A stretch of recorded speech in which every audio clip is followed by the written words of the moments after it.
Now back to Just Energy Radio with Dr. Rita Louise.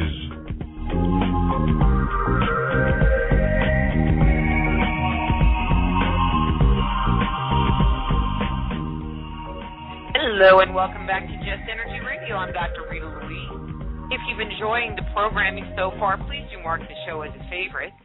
And now we're going to be talking about how to discover our true inner nature. And to help us find out about that, we're going to be talking to Chetan Parkyn and his new book, Human Design. So let me tell you a little bit about him and get him on the air. Chetan Parkyn has spent the last 17 years mastering human design. He is more than a leading practitioner of the system. As the author of the first major book on the subject, he has made it a mission to bring human design to the whole planet. An entrepreneur's son by upbringing and engineering by training, Chetan has fully explored both the mystical and technological world. So please welcome to Just Energy Radio from Human Design for all of us. No, Human Design for us all. The Chetan Parkyn. Hey, Chetan, how are you today? I'm great. Thank you, Rita. I'm in very good shape. How are you? I am wonderful. Thank you so much for coming on the show and sharing your wisdom with the listeners. Let's start here. For people that are not familiar with the concept of human design, I mean, because we're already, we come designed, from what does that mean? What is the technique and practice of human design? Well, when you look around everything around you in the universe, everything has a certain kind of order to it. Everything grows in its own particular way. And so it would seem pretty strange if humans didn't also have a perfect design for themselves. And human design, it's a 21st century system. I call it a self-remembering tool. And it's basically a way, in some very simple ways of knowing about yourself through human design, that your life can develop into something that's very, very fulfilling, that you actually do find your place in the world and in the universe as part of the overall design of things. Okay. One of the things that I noticed in looking, reading through the book is that it seems like it's based on a number of different systems. Actually, let me ask that one next. Where did this system come from? I mean, did you come up with this, or where did it come from? Because, I've been in this field for a really long time, and I've just really heard this terminology in the last several years. So I'm assuming it's a fairly new system.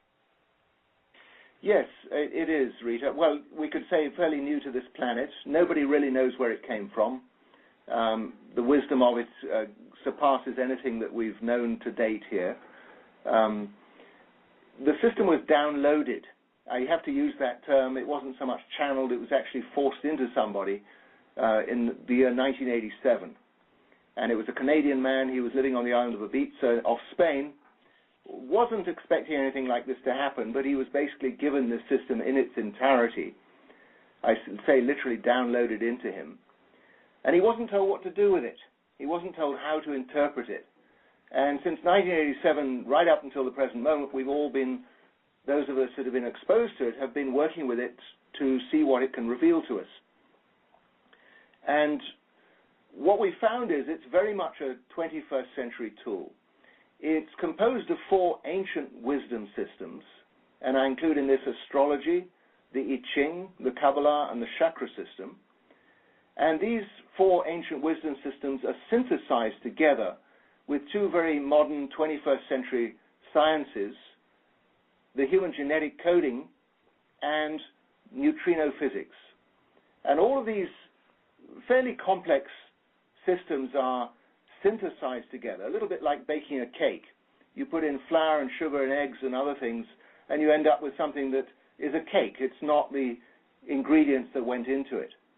So when we're talking about human design, we're not necessarily talking about astrology, we're not necessarily talking about neutrino physics, but we're talking about a whole new entity that has been synthesized together and gives us a very, very clear picture of our place in the universe. And that makes a lot of sense. What I do for my day job is I'm a medical intuitive. And when I work with someone, I might talk about what's going on in an organ. I might talk about what's going on in the chakra that's associated with that organ, or I might talk about what's going on in the meridian that's associated with that organ.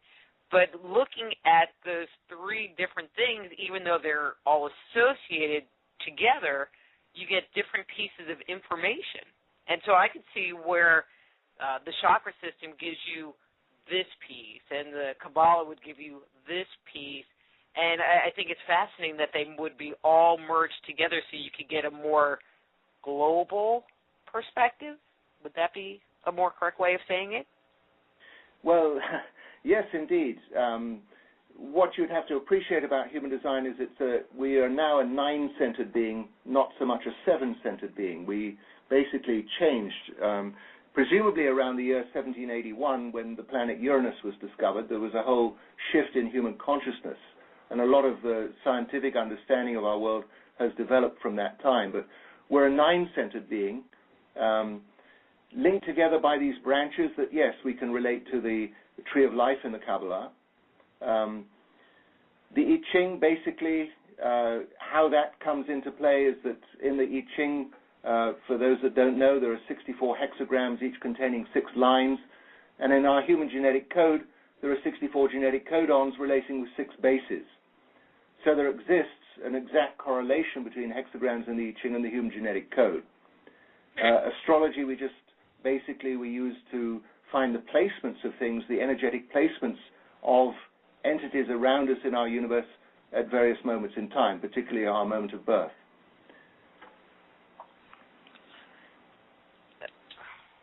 Kind of backing up a second, how did you become involved in this whole technique in the first place? I mean, you've been doing it, let me get back to my other screen, for 17 years. That's quite a while. Well, I could ask you the same question, Rita. How long did you know you were a medical intuitive? You know, it's like, it's one of the, I mean, I can see it in your design. Actually, not till I was older, but anyway. And then I can see this gift in your design, and you know, when I would read through it. But for me, I grew up in jolly old England and went through the schooling system there and qualified, goodness knows how, as a mechanical engineer, going through a logical system when I'm not really a logical person. But I traveled the world as a troubleshooting engineer. I had a knack for fixing things. But there was a point in time, I was 27 years old, and what I had learned in life and what I was experiencing in life were two very different things, and I hit the wall. I could not qualify my life anymore. And I ended up traveling to India. I'd been in India many times, but I traveled back to India, and I went to visit with the enlightened mystic Osho and stayed in his community for quite a while. And he used to tell people, if you really have personal questions about yourself and you really need to find out these things, go and visit this man. He lives down in Bombay, now Mumbai, and he will tell you everything. So I had to say I was on a mystical journey in India anyhow. It is a mystical place. I challenge anyone to go to India and not have amazing things happen to them. I went to visit this man in Bombay, and he's called a shadow reader, and he basically, through his techniques, he was working with a system not dissimilar to human design, but much more ancient. And he was able to basically tell me everything about myself, shocking information, details about myself. Well, I was a 27-year-old mechanical engineer feeling a little lost in his life. But at the end of the reading, when he finished the reading, he turned to me and said, I want you to come and work with me, because you know how to do this work. And I thought I must be in a dream, because I hadn't got a clue how he'd done what he'd done, and I was completely against the idea of coming to study with him. And I told him so. And he just laughed at me. And he said, it doesn't matter, because you're going to do this work anyhow. And my suggestion is you find some practice that you like to do and find out how to relate things to people. So within a week, somebody showed me in a very brief encounter how to read hands, how to read the lines and the markings in hands. And so for the next 15 years, anybody that would hold their hands out to me, I would read their hands for them. And I would get their feedback, and I would qualify what I said to them according to how it all appeared. and I actually found I had a knack for it. In 1993, a friend of mine in New Mexico sent me a chart, a human design chart. And she told me she was hosting this man coming from Europe, and he was going to introduce human design to America. And I took one look at this chart, and I knew right away this is what this man in India had been telling me about. And I was actually in a position to be ready to start working with this system. So for the past 17 years, I have devoted myself to working with human design and revealing it to thousands of people all over the planet. And this last couple of years, this book came out, first in England with HarperCollins in London, and now with New World Library in America. And the story of human design is laid out for all to read about. And along with the book, there is a free software. Anyone can download this software, draw up their own chart for themselves, and start a very amazing discovery about their lives. Well, what kind of things can be learned via human design? Well, in the general sense. Yes, in general. Mm-hmm. What I say to people is we all come into this world as a unique individual. We don't come here to copy anybody. And there's great misunderstandings in the world when people ask, what would Jesus do? What would Muhammad do? What would Buddha do? And these are all, they're wonderful people. They had amazing teaching experiences in their life. But the fact of the matter is we don't come in to repeat. We're not here to repeat anybody else's lifetime for them. We come here as a unique individual. And if you understand what it means to be that unique individual, and if you have some clues of how to be that individual, then you live a life that is integrated and authentic. And there's nothing like coming into this world and being an authentic human being. So the beauty about human design is, and what we've done in the book is we've produced these three, what we call the three keys. And anybody can work out these keys. You can get it from downloading the software, which comes from our website, humandesignforusall.com. You can download the software, draw up a chart, and your three keys will be printed out for you on the page. They're what we call type, authority, and profile. There are 5 types. They're instantly recognizable. We have one type. We choose a type for our lifetime, but there are 5 to choose from. And we have that type for our lifetime. Some of them are what we call energy types. We had to use a lot of energy in life, be very constructive, constantly active. There are other people that are non-energy types. And these are people that are much more able to guide the use of energy in other people's lives. So if you understand your type, immediately you're in a position to be able to interact with life in a very clear way. Authority. Authority is all about how we make decisions. Now, I don't know about you, Rita, but the schooling system I went through, we were told to try and think our way through life, add up all the pros and cons, and make a decision accordingly. Well, what a disaster that turns out to be. I mean, it's an infinite question. How many pros and cons can you come up with about anything? And especially when you're making important personal decisions in your life. Well, in human design, we found that there are 6 different authorities. And again, we choose one of them for our lifetime. And according to that authority, energetically, you can make decisions for yourself. I'm not talking about philosophies. I'm not talking about a thinking process. I'm talking about an energetic way of making a decision in your life, that you just come to a point of personal clarity. And from that point of personal clarity, you make decisions in your life that are right according to your nature every time. So it doesn't matter what it is that confronts you in life, you're always in a position to be able to make a clear decision about it. And this is huge, because you could look, I guarantee in the work that you do, you come across all kinds of people that have made terrible decisions in their life. And it's affected their whole life journey. And trying to straighten things out and trying to rearrange their life, trying to basically second-guess what existence is intending for them. And the beauty about human design is it's a perfect inside thing. You work it out inside yourself energetically, what you're here to play out. So from the darkness into the light, in a way, you can find out exactly how to interact with the world around you on your terms. So practical things, yes, working out what your type is, whether you're an energy type or not an energy type, and how to use that energy or how to guide that energy, how to make right decisions for yourself using your authority, and what a huge change that makes for people. I mean, I've worked with thousands of people now in this past 17 years with human design. I know people who've completely turned their lives around, not only their own lives, but their whole family's lives as well. There's a whole new level of communication that opens up for people. So on practical terms, there's huge things available through very, very simple understandings. The third key that I should just mention is what we call profile. There are 12 of these different profiles. And profile is very much how the world gets to see you, how the world interacts with you.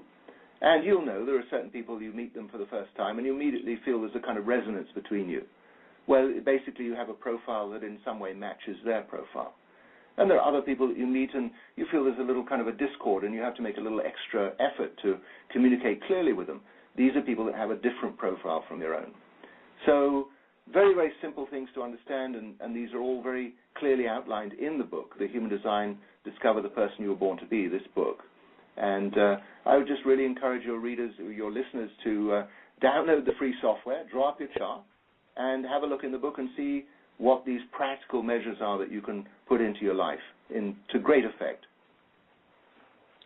And for the people that are listening that don't have the book, this was my observation of interacting with it. It kind of reminded me of kind of doing an astrology chart or working with your numerology, but not. And we're going to come back because you did my chart, and I was making the assumption that you wanted to kind of talk a little bit more in detail about some of the centers and some of the types, using my chart as kind of an example. Made the assumption that's why you did it. It's entirely up to you. And then I had to read everything to make sure, like, you weren't going to say anything embarrassing for me. And I was like, it's entirely up good. to you. If you feel you'll be embarrassed by my reading your chart, I won't read it. But it's entirely up to you, Rita. Well, no, it was all good. I mean, this was, I looked at my chart stuff, and then I started reading through some of the other stuff, and I'm like, no, that is not me. That is so not me. And so it really did resonate very deeply, the stuff that you talked about. Even the profile thing, which I started out reading it and went, nah, that ain't right, until I got about a third of the way through the section. I went, oh, okay. Okay, yeah, that could be me. But then I read some of the other ones, because you have to, look at your own stuff first.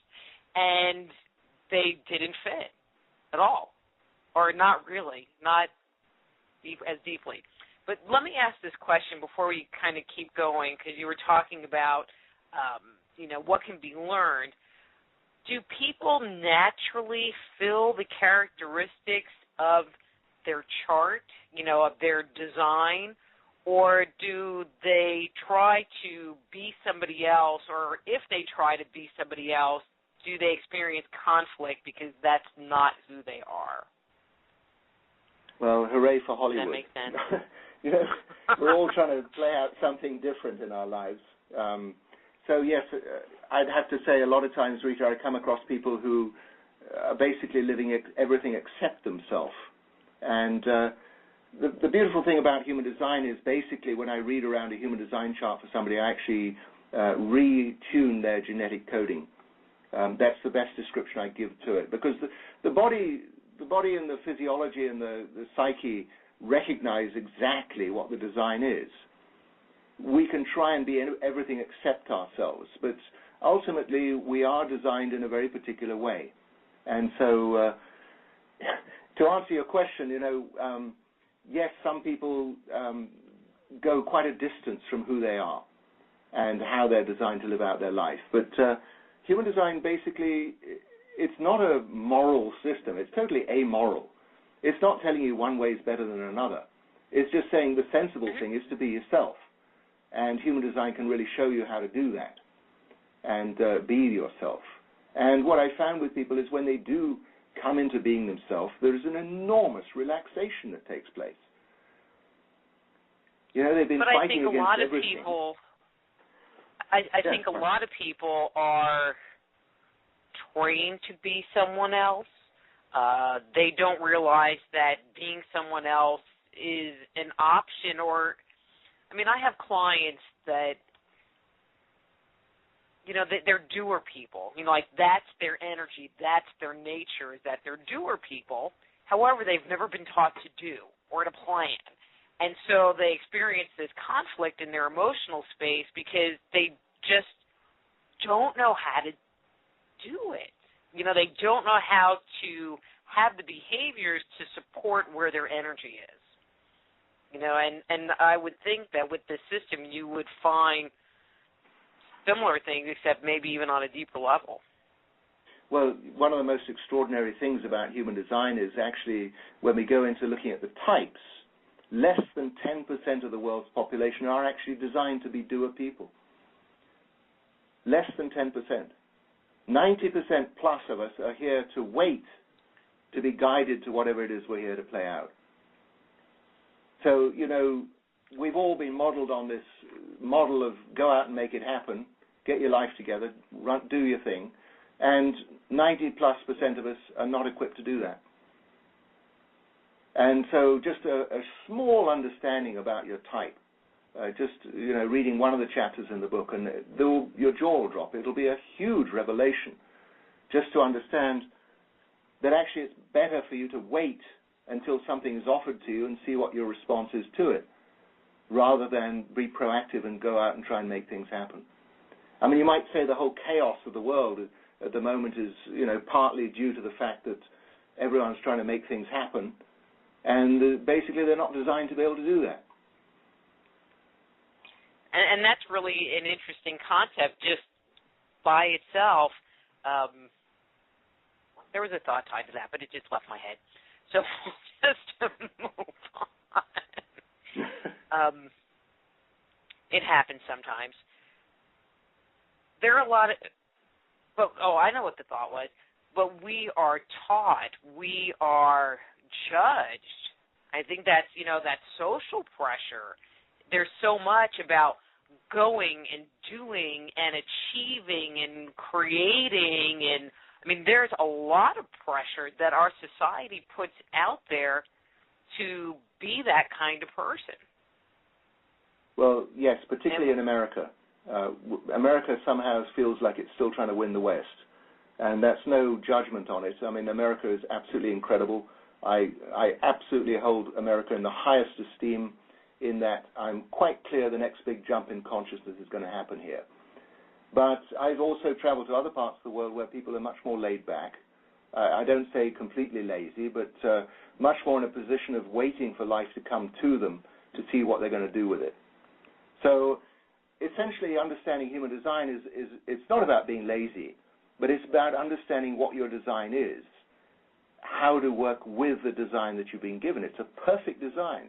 And as I say, just a kind of simple understanding about letting things approach you and see what your response is. I'm talking energetic response. I'm not talking about philosophical or nationalistic response. I'm talking about pure individual energetic response to whatever life's offering you. And when you start tuning into that energetic response, you actually become part of the universe again. You see, when we go off in our heads, when we go off in our egos and, you know, we're trying to second guess what our life's all about, existence has a really hard time playing with us. But when we're more relaxed in our life, when we're confident in who we are and we let existence do all the work for us, then we can interact and be very clear in what it is that then transpires in our life. And we can derive tremendous fulfillment from that, which I sense is the whole point of having a life, is to be fulfilled. And so life happens more smoothly. I mean, not that we don't have, you know, bumps and bruises that maybe happen, but things just work better, we work better, et cetera, et cetera. I mean, can you give an example of why getting in tune with who you are would be a beneficial thing? What would somebody notice as a change to them? Well, the majority of people have a design with a type that we call a generator chart, either a generator or a manifesting generator. Your chart, for instance, is a manifesting generator chart. And people with this generator part in their type, they have this tremendous life force energy. They're generating life force energy 24 hours a day. And typically, people with this kind of design, they get involved with something, they get out of bed in the morning, they get going in their life, and they just go through their life full steam. The only thing that ever stops you is complete exhaustion. And you just collapse, and that's the end of the day. And so then again, you sleep, and then you get up the next day, you get into action, go, go, go, and then you collapse at the end of that day as well. And the difficulty with that kind of design happens when you find yourself getting to the end of the day and you feel like you've accomplished nothing. That all you've done is been busy the whole day, you've been active, doing this, that, and the other, probably helped everybody else out, but actually feeling very frustrated in your own life because you haven't been able to do anything for yourself or anything that brought you fulfillment. Or it's been sketchy. Maybe one or two things panned out, but mostly it was just frustrating. Well, I guarantee you there's a large number of your listeners that are relating to that, what I've just described. Oh, even in the chat room, there's people posting, I'm a generator. Yes. And basically, you know, a simple understanding about a generator is you are designed to wait to get a gut response. Gut response, that's lower belly, energetic response. And the beautiful thing about that response is it's pure energy. Its existence is asking you something. Are you interested in this? And your gut is going, interesting. Right? You register a level of interest. I've got life force energy for this, potentially. And then we check in with the authority. How do you make decisions? Getting a gut response that says yes is interesting. It's showing there's a potential interaction going to happen here. But also the gut response can go, not interesting. No energy for this. And basically that's the end of it. But then typically what happens in this world, oh, well, I should do it. I should help them out. I've got the energy. Nobody else is going to do it. I should probably just jump in there and do it. And then, of course, we get into these instances in our life that are just purely frustrating. So getting that positive gut response, something comes to you, you get this, interesting, and then you check in with your authority.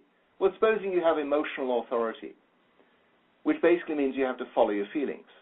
Well, we know about feelings, they're always changing. Feelings go up, you're feeling great. Feelings go down, you don't feel so great. Well, what happens with feeling authority is you have to wait until you get feeling clarity. And the clarity comes when you're not attached to either being in a good mood or a bad mood about something. That you're actually not attached to outcomes. You're just finding a feeling clarity. That come what may, you're interested to follow through. It just feels right to you. And so if you're getting that gut response that in the first place tells you something interesting, and then you wait until you find your feeling clarity, then you follow through on it, you end up in situations that bring you fulfillment, naturally. That there's no frustration, that there's no fighting with it, you're just patiently waiting until you get the feeling clarity. Well, in this world where everyone's rushing 90 miles an hour, got to get it done, quick, quick, quick, a lot of us are discouraged from waiting until we get our feeling clarity. But look what a chaos we have in our world.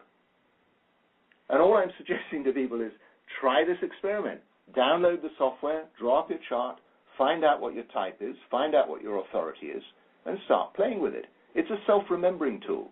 It's a play. It's not a great heavy work. It's not like somebody's going to rap your knuckles if you get something wrong. It's about just playing with this energy and seeing what are the instances that work for you when you pay attention to your type and authority, and how things don't work for you when you disregard them. And you'll soon come to the conclusion. Yeah. We do need to go to take a quick break. By all means.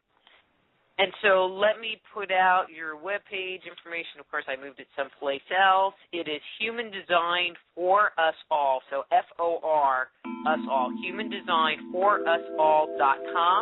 You can check out that software while we're on the break. Maybe print up your chart, especially if you're hanging out in the chat room. And if you have some questions, you can put the questions in the chat room. We'll get them answered on air. I'm Dr. Rita Louise. We're talking to Chetan Parkyn about his book, Human Design. We'll be back after these messages.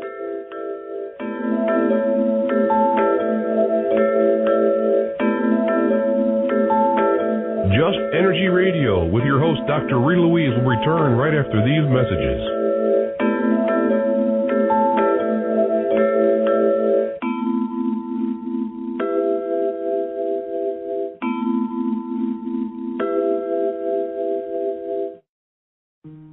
Go deep inside yourself and venture into the realm of the unconscious mind with my Meditating on the Kabbalah guided imagery audio CDs. Discover who you are and what you want in life.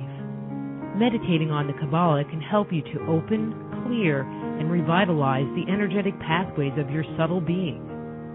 They will support you in your spiritual quest by helping you to access the profound insights and inner guidance you need as you work in alignment with your highest good. Let them help you to release negative thoughts and emotions and clear away any limitations that may be keeping you from experiencing your full potential. Walk down the path to health, healing, understanding, and enlightenment with Meditating on the Kabbalah. Order your copy today at www.soulhealer.com. That's right, that's www.soulhealer.com. Hi, I'm James Alphayanchik, the Black Knight of Talk Radio. Listen to Dr. Rita's Soul Healer Moment live each third Sunday night of the month on Feet to the Fire. www.feet2fire.com for more information. Hi, I'm Dr. Rita Louise, the host of Just Energy Radio and the founder of the Institute of Applied Energetics. Start a new career today on the leading edge of alternative health and healing. The Institute of Applied Energetics can help you develop the specialized skills you need to work as an energy medicine practitioner, intuitive counselor, or professional medical intuitive. Besides our outstanding technical instruction, our programs also support you in creating and building a successful business in this rapidly growing field. Be a catalyst for changing the way healthcare is done around the world. Contact the Institute of Applied Energetics right away or visit appliedenergeticsinstitute.com.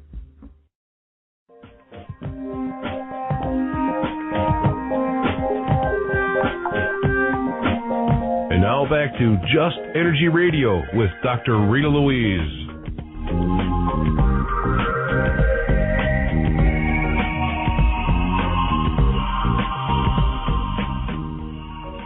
Hello and welcome back to Just Energy Radio. We're here talking to Chetan Parkyn about his new book, Human Design. The website is humandesignforusall.com.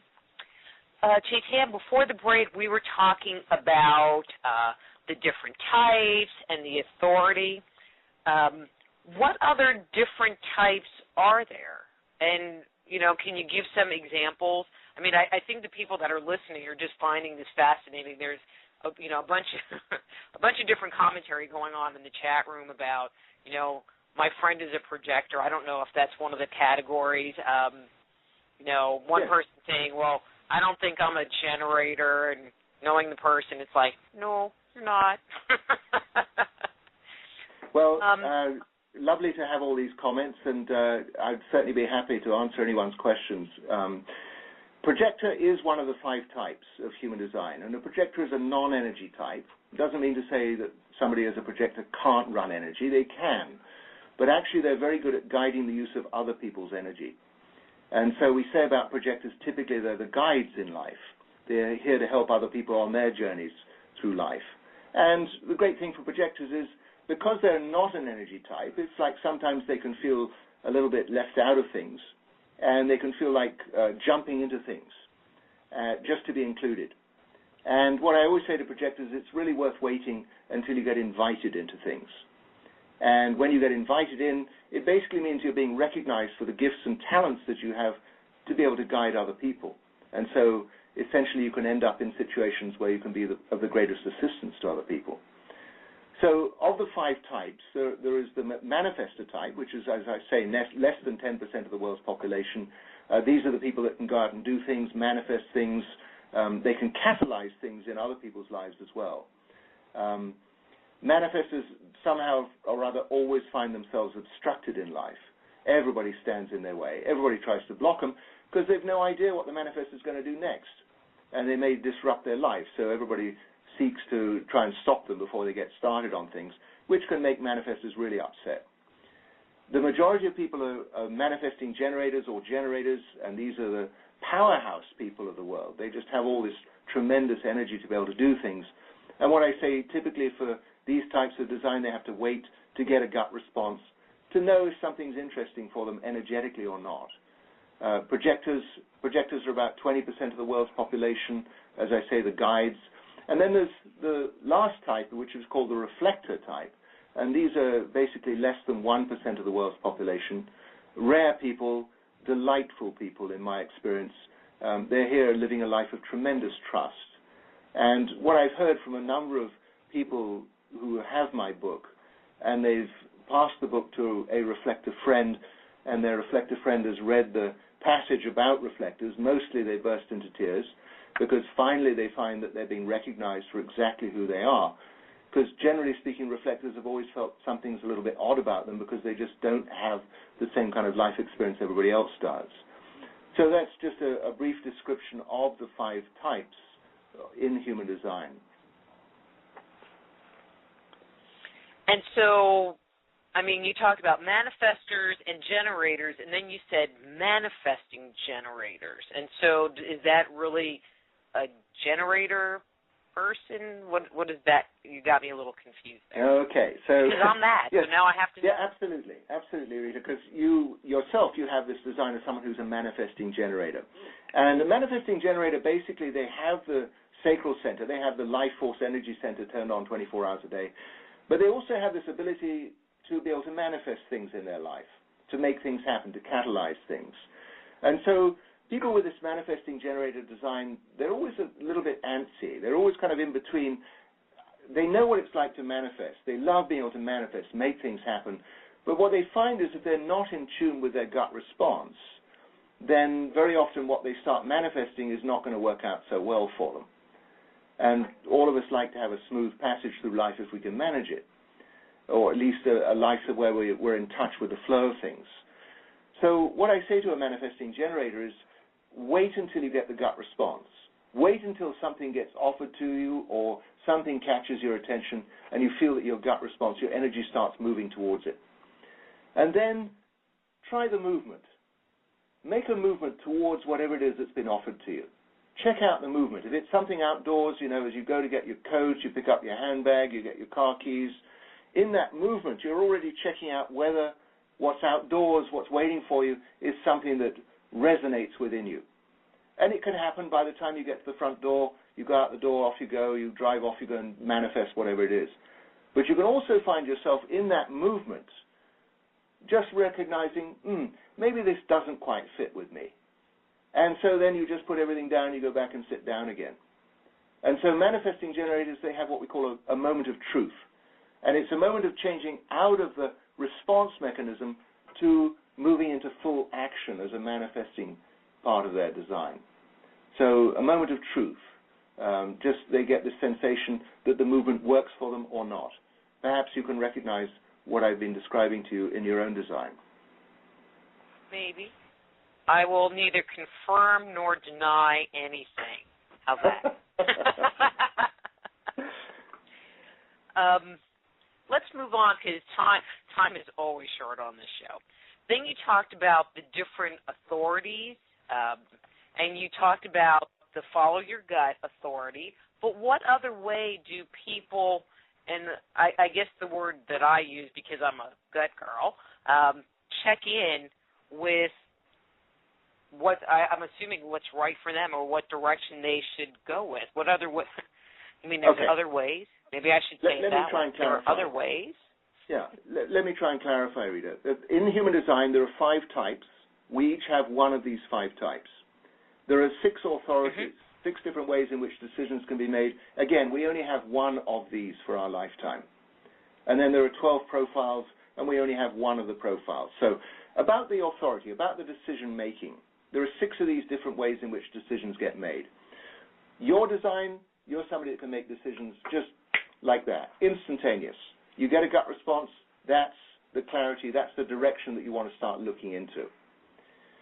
Some people have what we call emotional authority, and these are people, like I've described a little bit before, they have to allow themselves to get a feeling clarity. And we're talking about a clarity that comes from their belly button.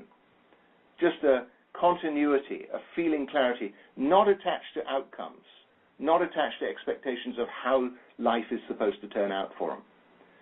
There are people that have what we call splenic authority, And these are people, literally, they're highly intuitive. They have a tremendous instinct. They get hunches about things. They have a very strong sense of taste, whether an environment works for them or not. Instantaneous recognition of what a decision means to them. So snap decisions on things. There are also people that have what we call heartfelt or willful authority. And these are people with a particular design where whatever's going on in their heart, what they want is what needs to happen in their life. And so these are people that I really indicate to them it's really worthwhile they tune into what's in their heart of hearts. What do they really want in life?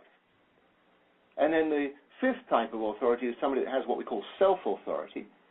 And by design, these are people that are projectors, naturally. And what we're saying to somebody with a self-authority, it's a very lightweight, very delicate authority, very personal, and they get offered things and they feel a sense of joy or not. If they feel a sense of joy to what is being offered to them, then they can proceed with that. They're being invited into it. But if they don't feel that sense of joy, then to let it go by. Very, very sensitive. It's very easy for them to be persuaded by other people, oh, go on, you must do this. And what I say to people with this self-authority, no, really pay attention to what's essential for you. And then there are the last category, the sixth category, of people that have what we call outer authority. And what we say to people with this authority is 29 days before making a decision on anything, which, may be impractical for day-to-day stuff, but on the more important decisions in life, 29 days. And what I'm talking about is a full cycle of the moon going through every single one of the 64 gates in the chart and activating all these gates. So somebody with this outer authority, and they're generally fairly rare designs, but people with this authority, they get a very rounded view of every different aspect of their nature before they make a decision on something. So those are the 6 different authorities within the human design life chart. Let's kind of shift gears. I mean, I have a ton of questions about the chart and some of the interpretation because it's fascinating. And there's, for people that don't have a chart, there's, and I'm going to kind of relate this kind of chakra-wise, but it's not. But there's like triangles and squares and diamonds, and some are certain colors, some are different colors. Then there are all these lines going all over the place, and some of them are colored in. On mine, a lot of them aren't, which I was like, okay, it's empty. I don't know what empty means, but I hope that's okay. I hope that means that there's just not any, and I don't know. What does empty mean? Well, on the channels and the... What you're describing, these triangles and square and diamond shapes, these are the 9 energetic centers in the human design. And these each relate to a physical organ or gland within us. What you're talking about is the centers that are colored in white, and you have 2 of them. The one is the heart center, that's the little triangle center, and the other is the emotion center on the right side of the chart. So an undefined, basically a center that's not colored in, basically means it's not always turned on 24 hours a day. So colored in centers, they're always turned on, they're always running, they're consistent, regardless of whatever else is happening in somebody else's life. So what I say to you about the colored centers, these are the ones where you make decisions or how you interact with the world consistently. The white centers necessarily are very flexible. So through the white centers, you get to experience everybody else's energies. So in terms of the heart center in your chart, you get to experience everybody else's ideas of what is worthwhile in life. And over time, when you've had enough interactions with all kinds of people, you get to become very wise about everybody's wishes in the world. What do people want? Ultimately people want to be themselves and want to find out what their life is about. But on the way there, they play with all these different kind of mediums like property and money and all these other characteristics of life. And so you're in a position always to be able to guide people to what it is that's really worthwhile for them. The emotion center is the feeling center, the solar plexus center. And this is all about the fluctuations of life. I could say, we live in a very emotional world. There's always all these ups and downs going on. Otherwise, we wouldn't watch reality TV. Well, if we do at all. But, it's basically the world is always in flux. And so you, with your undefined emotional center, you find you're very susceptible to other people's emotion. So in your context as a vibrational healer, You're somebody who is always tuning into the state of other people's emotion. And through those signals that you get to know all kinds of things about them that you literally can read into. The emotional center, it connects into autism, it connects into breathing disorders, it connects into kidney problems, pancreas problems. All of these things relate to this emotional center. And it's the center of pleasure and pain. And so with this undefined center in your chart, whoever you're relating to, you can actually tune into all these different aspects of that person's makeup and guide them to finding a sense of stability there. So in your own chart... Okay, you get total points on that one. Yeah. That's really interesting that's what comes up. Because as part of my practice, I step into people's emotional energy and take their emotional energy into my body and then reflect back to them verbally where they're at emotionally. Yes. And it's like, well, that's your ability. That's part of your ability. You do it actually on an acoustic level or a vibrational level. You pick things up on a very, very deep vibrational level, and you transform that energy. You'll see one of the channels you've got, the alchemist changing base metal into gold, that you find an energy that's not in a happy state, and you transmute it into a higher frequency. So that is... Yeah, I do that too. Like I said, I read through some of the other stuff, but what you put in my chart, I was just like, yeah. I need to play with this. But I would love for you to talk about me, but I have some questions that are, I think, a little more audience-friendly. How's that? Well, may I just say one more thing about your chart? Sure thing. Sure. Apart from the fact that people that interact with you can totally trust where you take them, what I would like to say about it is that you have your limits.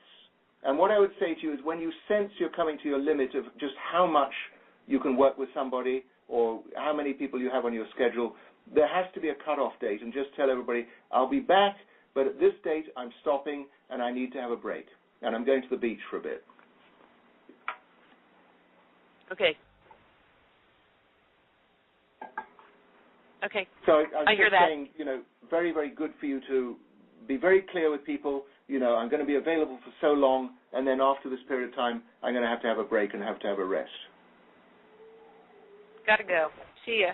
Have a nice life. But, okay. How do I want to frame this question? Well, I'll just make it easy. What about relationships? This gives you information about yourself, obviously, if you're doing a chart of yourself. And yeah. I would make the assumption kind of like doing someone, and I hate to keep relating it back to this, but I think, this is what people can wrap their mind around the easiest. Doing the horoscope, the astrology chart of somebody that you're dating or a child would be beneficial in understanding the dynamics of, well, this is where I am, and this is how I relate to the world, and this is who you are, and this is how you relate to the world, and how can we make this work or not work, as the case may be. Well, absolutely, Rita. This is absolutely a must for parents. You've got a child that comes into the world, draw up their chart, find out who it's landed in your nest, and relate to them as a human being. Not that, this is my child and therefore I expect it to do this, that, and the other, and it's going to eat at this time and go to school and study this, that, and the other. Relate to the child and find out what this child's perfect wisdom is and how to interact clearly with it. Absolutely. If you're a school teacher, for goodness sake, draw up the charts of the kids you've got in your classroom. Find out how to relate to them. They'll come right back at you. My goodness, the teacher's actually talking to me. The limits here are unending. There's no limits to this. The levels of communication that can open up just between parents and children, teachers and school kids, bosses and employees, it's enormous. But, of course, we want to know about relationships and intimate relationships. Well, obviously, the first thing is to be clear about who you are. Who is this person that you're representing getting into a relationship? And then, once you've made a little bit of headway there and discovered how things play out on your terms and what it is that suits you in your life, how you like to be approached in your life, then basically the next step, obviously, is to find out about your partner and find out how they like to be related to. Are they a generator? Are they somebody that responds well? Or are they a projector? Do they need to be invited to everything? Are they a manifester? Get out of their way. Let them do their thing. You know, just simple understandings. If somebody is emotionally defined in their chart, they make a decision according to their feelings. Well, sometimes feelings take days, weeks even, to come to a point of clarity. If you understand this about your partner, you'll stop hustling them and trying to make their mind up about things they're not clear of. Yes, the understanding here, Rita, it's huge. And when we start relating to each other clearly, I mean, we're talking about a whole new aspect and a whole new way of living. We have a question in the chat room from Cindy's Mountain, and her question is, can he explain a thing on my chart, the hermit opportunist?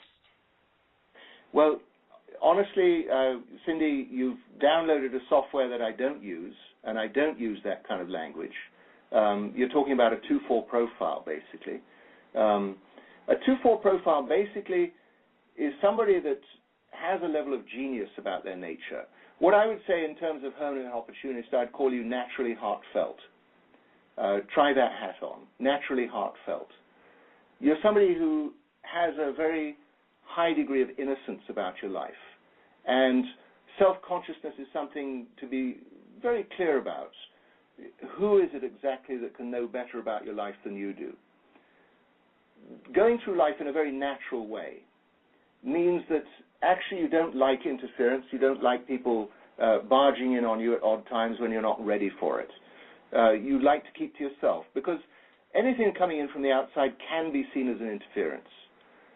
The heartfelt side is underneath it all, you have a great wish to embrace everybody and everything. And you'll find at times that people are very ready to have this presence in your life, but other times, you know, you're very happy to be on your own and just left in your own space. So it's finding that balance.